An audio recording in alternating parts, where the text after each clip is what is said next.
let's get to some St. Augustine news.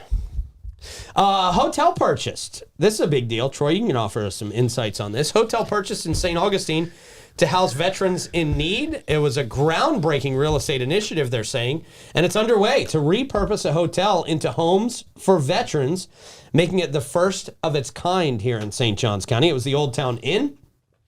It's less than a mile from the Bridge Alliance, actually, in downtown, actually on Anastasia Island, right? Mm-hmm. Yep. On Anastasia Island. It's going to undergo a transformation to address the critical need for housing among veterans in our area. Bill Dudley represents the Veterans Council of St. Johns County. He's emphasizing the urgent necessity for such accommodations, underscoring that the collaboration between his organization and your organization, Troy, Home Again St. John's, is dedicated to providing housing assistance to those in need. Can you give us a little more insight on this? Yeah, we talked a little bit about it yesterday, Okay. and the purchase did go through. We closed on it yesterday. Right. But it's a supportive housing for veterans. It's still going to operate as a hotel, but they'll be able to stay as long as they need until we can get them back to where they need to be. Each of the rooms going to have a microwave, going to have a refrigerator in it. There'll be cooking accommodations in the office space and community space. Okay. So they won't be cooking in the hotel rooms themselves. It is a voluntary. So the veterans have to volunteer to be in the program. There is background checks. There's criteria that comes with caseworkers. And we've had a great outpouring of positive from the community. Originally, we received the grant. We talked about all that money we got from the state. We received a grant from Representative Stevenson, Paul Renner, and Travis Hudson. Those three did an amazing job for a county in not just this project, but a lot of projects. But it's one of those that helps. It's a hand up for guys that just build their confidence back. They're sleeping on their couch at a family. They're probably not feeling the most confident of where they.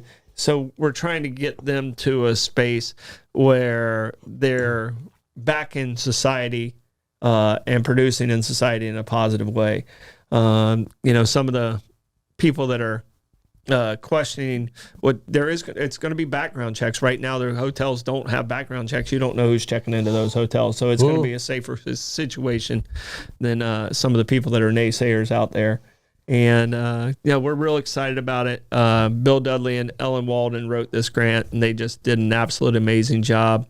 When I was looking for properties, initially we were looking at apartments and, the cost of everything in St. Augustine. So the apartments I was looking at, we were only going to be able to accommodate like 5, 6, 7 people. That's not enough. It's not enough. We have 38 veterans that need supportive housing help right now. And right now in St. Johns County, and this will accommodate 20 of them right off the bat. That's great. So that's great. That's exciting, man.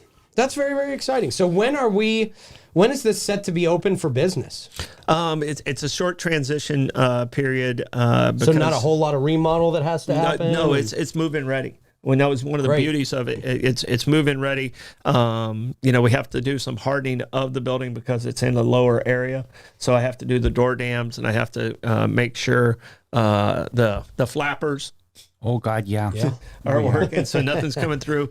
And then there's it is an older building, so we'll probably do a spit shine. The community area, we're going to have a fence, along the back area, and we'll have a garden there where they'll be able to do some gardening and some of that stuff. So there's a lot of exciting stuff. If you really want to help and participate, do go to the Home Again St. John's page. Ellen will respond to you, or somebody from Home Again will respond. If you want to donate, go to that page. Because we're gonna have to give it a boost, and these guys are going to be paying rent. I mean, they're going to be paying it what they can pay. Yeah. So would you say 30% of their benefits? 30% of their income is the maximum we'll make anybody pay, and that's what everybody should be paying. If you're paying more than 30% on your housing, you're working yourself into an upside down situation. So Yeah. Deep sigh over here. Okay. Yeah, deep sigh from all of us and most people. I mean, you and me and most people watching. It's just like, oh, really? Yeah. Right on But that that- one. 50%. Oh, that's why we have a housing issue in St. Johns County, Yeah, it because is. people are spending too much on housing. Yeah. And Well, housing costs too much. Yeah, the cost of real estate here is outrageous, and we were very fortunate. We had a great seller. You know, he negotiated, and you know, we did a lot of negotiations going back and forth, and That's good. And he was willing to do it, and Yeah, that's great. did the right thing, and just you know, wonderful. You know, Dennis, I really appreciate working with him. Cool, man.